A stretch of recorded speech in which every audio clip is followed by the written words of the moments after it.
Welcome to the Westminster Record. I'm Silly Underfoot. In this edition, we're joined by some of the people who work for Caritas Westminster, which this year celebrates its 10th anniversary. If you're not familiar with it, Caritas Westminster is the social action agency for the Diocese of Westminster, which works with parishes, schools and other organisations, resourcing them to reach out to others. So, would you like to introduce yourselves? I'm John Coleby, I'm the Director of Caritas. I'm Boyle and I am the Caritas Information Officer. I'm Gail Williams and I'm the Centre Manager of Caritas St Joseph's. So obviously an exciting moment to have hit 10 years for Caritas. John, just to start with you, would you like to kind of give an overview of how Caritas started and where it's kind of come from?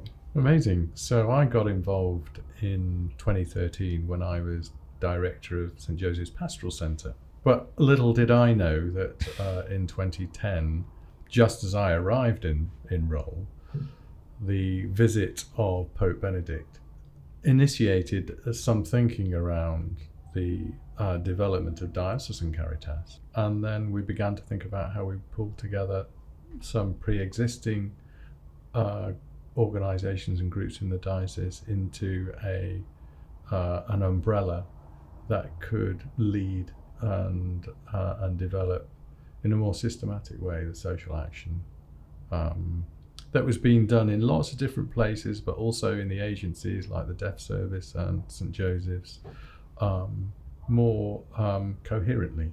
And we spent the last 10 years doing that. Officer and Gail, what's been your personal history of involvement with Caritas Westminster? So I was already working as an outreach worker for St Joseph's at the time of Caritas inception. For a girl from the outreach, working and journeying with the families, coming in, if you like, was a big change for me. So when I first started, I think we had about 89, 90 students. Now we have over 175 adults with learning disabilities across 3 centres that we support in lifelong learning, social enterprise, work experience, skills for life and work. And also in the outreach, we still support 300 families, over 65 volunteers to walk and journey and accompany the families. And I think the most important development, I think, that we've sort of managed to do at St Joseph's is to make people realise that actually you don't do something to others.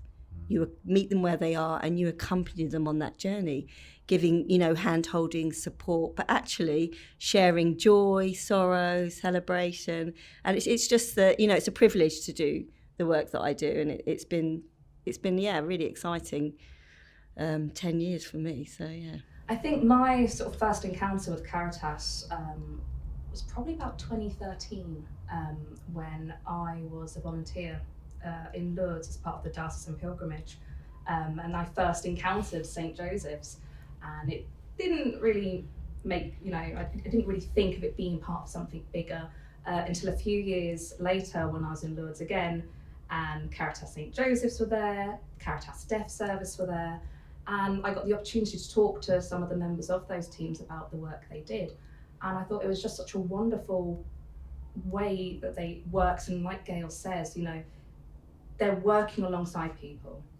They're not, doing something to them, but they're actually sort of listening and journeying along with them. So I was really inspired by what I had seen in Lourdes, and then a few months later, a job vacancy came up at Caritas, and I thought, let's give it a go, see if I can get it. And then 4.5 years later, I've had a few roles within Caritas, and I really enjoy being part of an organisation that has so many different strengths, such wonderful knowledge and experience amongst the team, and the fact that it's rooted in our faith. This is a wonderful expression of our faith, of our Catholicism, and it is a really important lesson to me about the importance of living out that faith, living out the gospel teachings. So 10 years ago, 2012 must have been? Yeah. How has it developed from then to now? What have been the biggest changes? I think the way the roles have developed, we all had to settle in. It wasn't really set in stone what we were meant to do or how we were meant to do it. So we were feeling a lot of the way for the first couple of years, I think.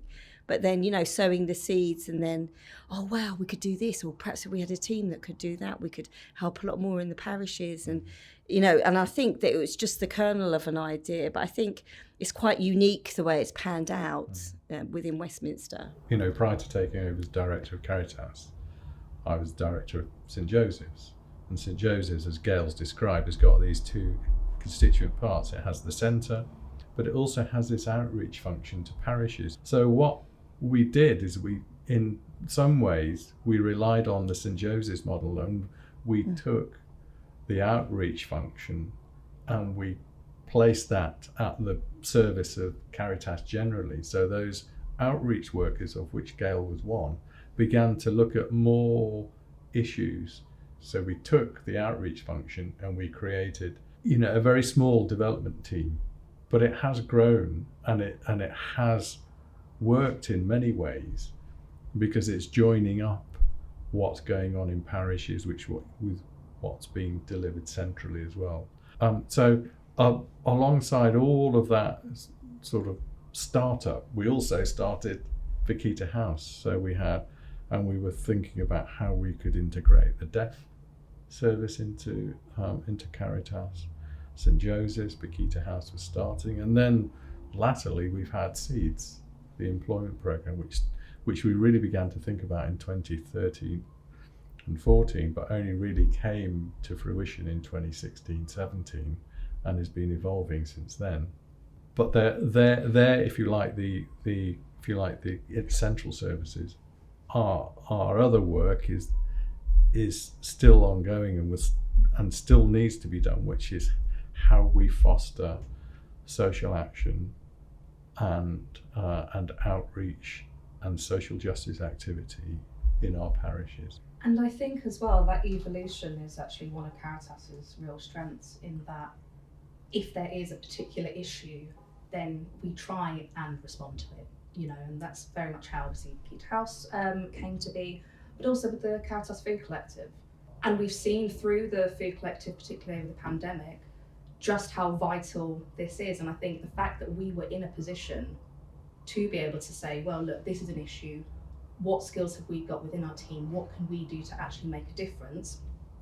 Has meant that now we're in a position where we can speak very confidently about that particular issue. We know what we need to be doing with it. And it's inspired then the focus across sort of the wider development team in focusing on key areas, be it financial resilience, shelter, social inclusion, and dignified work. And I think, that's a real strength to us, that we see an issue and we can try and address it. So it's a very dynamic response then. But I'm curious, because obviously 10 years is a lot of time, and we've seen a huge amount of change. The past 3 years can often make us forget that there's been a whole lot of years before then where people were facing injustice or facing difficulties. What have been kind of the flashpoints? Maybe the things that people would have forgotten, or the moments before the pandemic that have actually contributed to Caritas being where it is today? Well, I think the financial crash of 2008, which obviously clearly predated Caritas and also predated my involvement and work at the diocese, but the fallout from that was massive. And in fact, one of the things that Caritas still offers is a range of different grants. And that was set up as a result of the impact and the fallout from the financial crash in 2008. And I think the years of austerity after that, and if you like, the maybe evisceration of local authority funding, not just for individuals around their care, but grant funding for small charitable organisations, has meant that organisations like St Joseph's and Caritas have had to respond to the need, and other church groups have had to get involved and do things which they probably never thought they would have to do or have the ability to do. And pandemic, yes, and we're still working through the aftershocks of that. Now we see the war in Ukraine, which is beginning to, I suppose, occupy our our thinking, and how do we respond to that? How are we responding to the parallel rise in inflation and the poverty that people are beginning to experience? And I think those are all, poverty has always been around, there's always been challenges, but this is a particularly tough time for people at the moment, and we're thinking, well, what should our response be? How do we respond to that national issue, but how can we help locally? And Koshling will tell you that we're doing more work around food, but we're doing more work around financial resilience and debt support. We're doing more around how can I manage my fuel consumption, my gas and electricity consumption in a way which reduces my bills. So all those things are going. The issue around work, there's a big, paradox in work at the moment, in the sense that, if you hear commentators, they're talking about, we've had more people in work now than there was in, for the last 45 years. But the employment rate's at something like 7%, lowest it's been, but still people don't have enough money in their pockets to pay for their bills. Unsecured debt is again at very high levels. So there are lots of challenges out there, and we have to be thoughtful about how we approach and how we respond to those.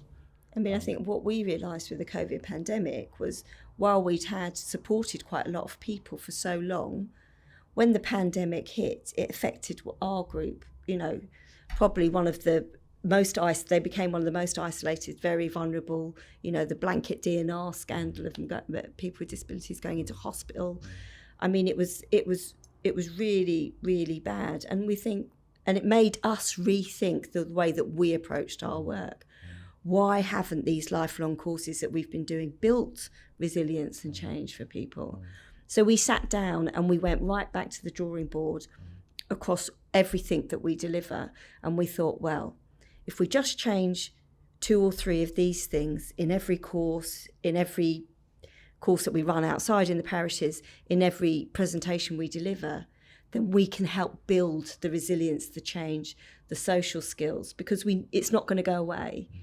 And actually in the second lockdown, our students responded much better. It was, a much better experience, not a good experience, but a much better experience for them, because they had everything there in place just by being back in the centre for a few weeks and us changing the goals that helped them. So, people with autism don't like change, but we would go to one class and then we'd move the classroom every 4 or 5 weeks. And then they learned that change could happen quite quickly. And, things like that build resilience and change and make you feel much better about yourself. It's interesting you raise that, because it makes me think a lot of the times you hear about charitable work, it's always, we've got to solve the problem and then everything will be fine. But actually, how do you balance that with the fact that the church is accompanying people constantly throughout their lives? It's not just simply, boom, solution solved, move on. How does Caritas go about accompanying people? I mean, in a very real way, you said in St. Joseph's, but kind of in its other services and in the other ways that it works. I think accompaniment is, as Gail has described, many of the people at St. Joseph's we've known for a long time, so we've accompanied them over a number of years.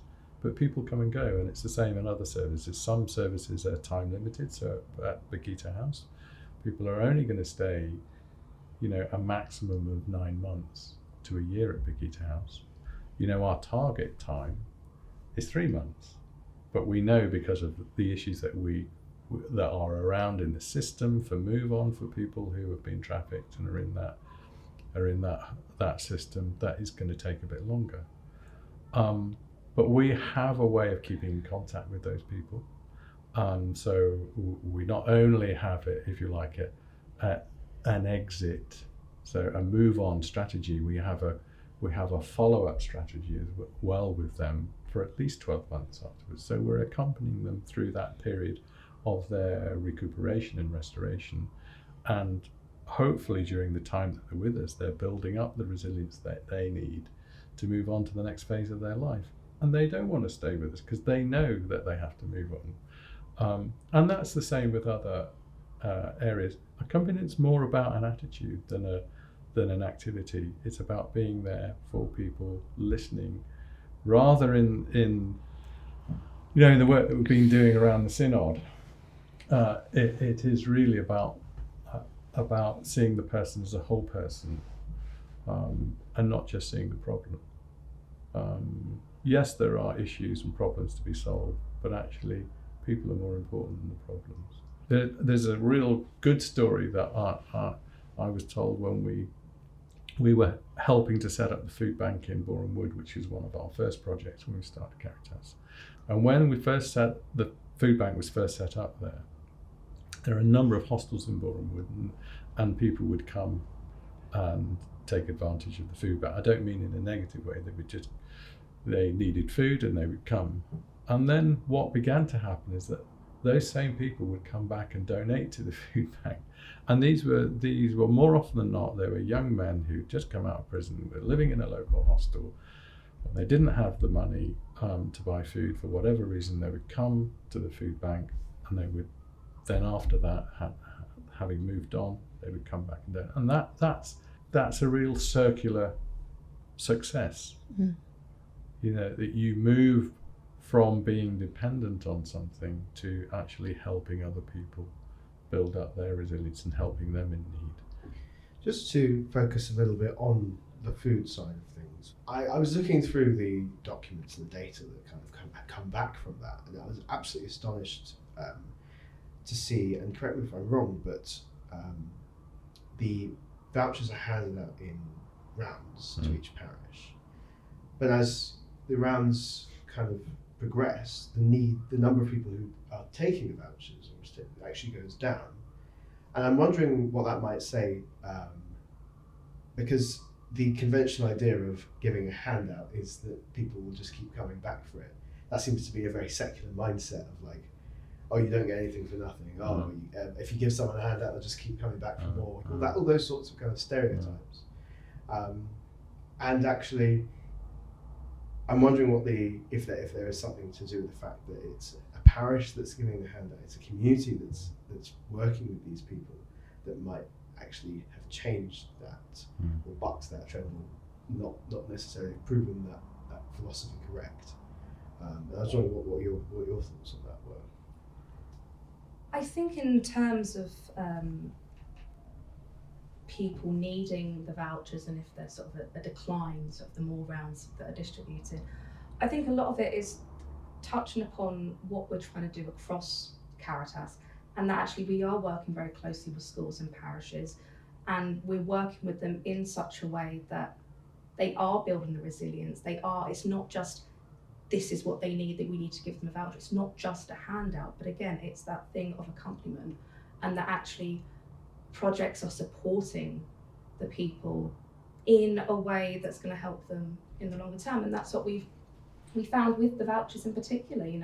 That was sort of the Food Collective's very reactive response when the first lockdown hit, and it was very much envisaged to be a short-term provision, and then 2 years later it's still something we're doing because we knew the need was there, but also it was a great opportunity for us to work more closely with parishes to actually look at within their local communities, why are so many people needing these vouchers? Why are so many people needing these food banks?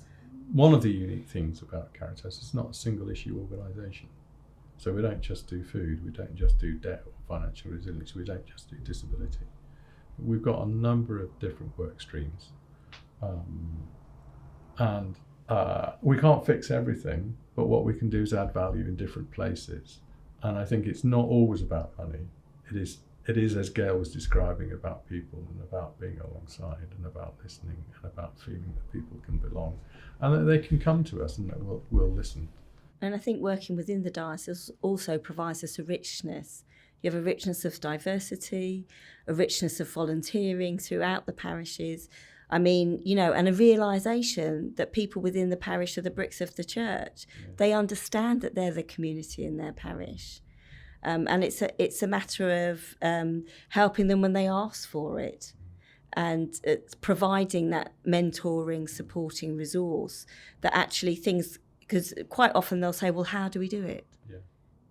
How can you help? We don't want, we need some tools. So, that's what we go out and we help them to do in all aspects of our work, is we give them tools. And I think, if you build resilience in people, help them to build strategies for themselves and give parishes tools to be able to build bigger, wider communities. I mean, and not even just within the Catholic faith, but across all faiths within the in churches together, which is quite big in the area I live in. All of that coming together as one community when there's a problem I think that's really provides us such a richness. One of the positive aspects to come out of the pandemic was the fact that there was this mobilisation, this public consciousness that we've got to work together, we've got to deal with this, we've got to look after each other. And, that's exactly what Caritas wants to foster going forward. You speak of kind of the fallout of the pandemic, but also sort of the momentum of communities wanting to support and engage with issues, which is, where our Road to Resilience programme now sits. That idea that we know the pandemic has exposed and exacerbated a lot of issues that were already there, but it has shone a light on it. And that actually, parishes and schools now are in a position to look at what is needed in their local community. How can we best support that? But with a focus on this being something resilient, this is being something long term. And again, accompaniment. This is something that we would be doing alongside the individuals rather than to them. So we don't do this on our own and in isolation. We do it. We're accompanying and being accompanied by a whole range of other stakeholders. Cardinal Hume Centre, the Passage, St Mary's University. In all, I'm just mentioning a few, but they touch the work that we do, and we touch their work, and we enable them, and they enable us to do what we need to do. So we're accompanying communities, but we're also accompanying individuals and families when we do this work. Well, I was reading the bishop's report for the Synod, and they pretty much summed up by saying, "Yep, it's accompaniment, guys." Which is. But what is it? So it's accompaniment, but what is it? What does that look like practically and on the ground? I mean, for instance, our Synod journey, I think we were the only place that returned a MultiFaith response to the Synod, which was asked for from the Vatican. And Caritas St Joseph's did that really succinctly. Okay, not in formal words that other people did, but, through art and other mediums and choice, being able to choose where they were, using pictures. And it was so important to them. And we, the Catholic work, there's no doubt about it, my Catholic faith drives my work. But actually, the Catholic ethos that's present within Caritas St Joseph's attracts people from other faiths to work with us and work together. So, looking forward to the next 10 years, it feels like Caritas has kind of hit a really interesting place whereby it understands how it integrates within the rest of the church, within the culture we find ourselves in. I'm curious, what are the plans going forward? Is there anything coming up or anything you'd like to? What's on your bucket list, your wish list, to be able to achieve over the next 10 years?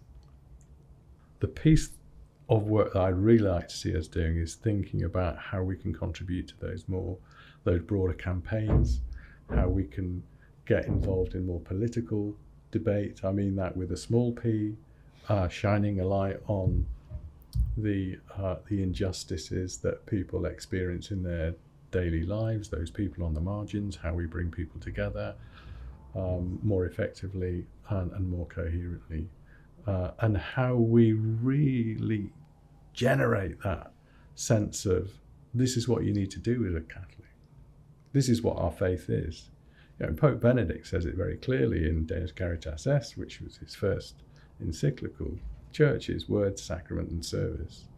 And without all three being there, we can't be fully church. I would love to see. So I won't be here in 10 years. I can promise you that. No. But what I'd love to see is that every parish has a Caritas. Every parish, and of course every parish is unique and finds a different way in which to reach out in its own community and make a contribution in terms of Christian service. But I would love for people to understand that as Caritas in action. Yeah, I think I'd echo what John's just said. The past 10 years, we've, been able to support so many people, and the services, the development team have been able to facilitate such incredible work that now we're kind of at this apex in, well, what do we now do with that? We are doing a lot within the diocese, but how do we sort of change the hearts and minds of those outside? How do we really tell the stories well of those that we work with to make a difference at a policy level? Because we've got the expertise. We've got, an incredibly well-informed team. We've got wonderful relationships with the people we serve. So I think the next step for us really is on that sort of advocacy, impact-focused perspective. So having come back from Rome, as John said, they were talking about synodality in Italy, and actually they have a young lady with disabilities on their synod committee, telling them exactly what it is to be like a person with intellectual disability within the church. And that's so important. I'd like to see it at diocesan level here, calling deaf people with disabilities, those that have been trafficked, all have a major say in how we are as church and how we move forward and how we can really support people that live on the margins to bring them into the centre. Because I think unless you've walked the walk, unless you've been in their shoes and experienced what they've experienced, you cannot hope to make the right policy changes.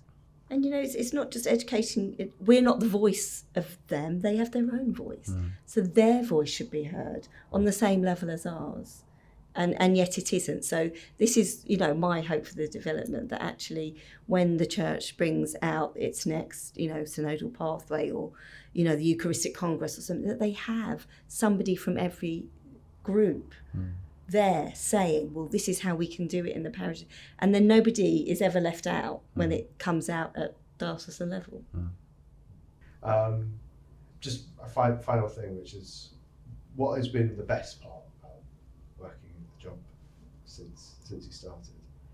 The single best thing. I'm going to have to buy them lunch now. You know that? I think a really sort of important moment for me during my time at Caritas was the pandemic. Being part of something that was so important, so needed at a time when, the whole world shut down, and sort of being in a position where we could sort of think, well, what can we do? What is it that we can offer people in a safe way? And, we came up with the voucher scheme, something we could do, via email. It also meant that, households could choose. They could choose what they wanted rather than being given. And again, that very much lent itself to our ethos of human dignity. And just seeing that evolve, or that evolution of that scheme.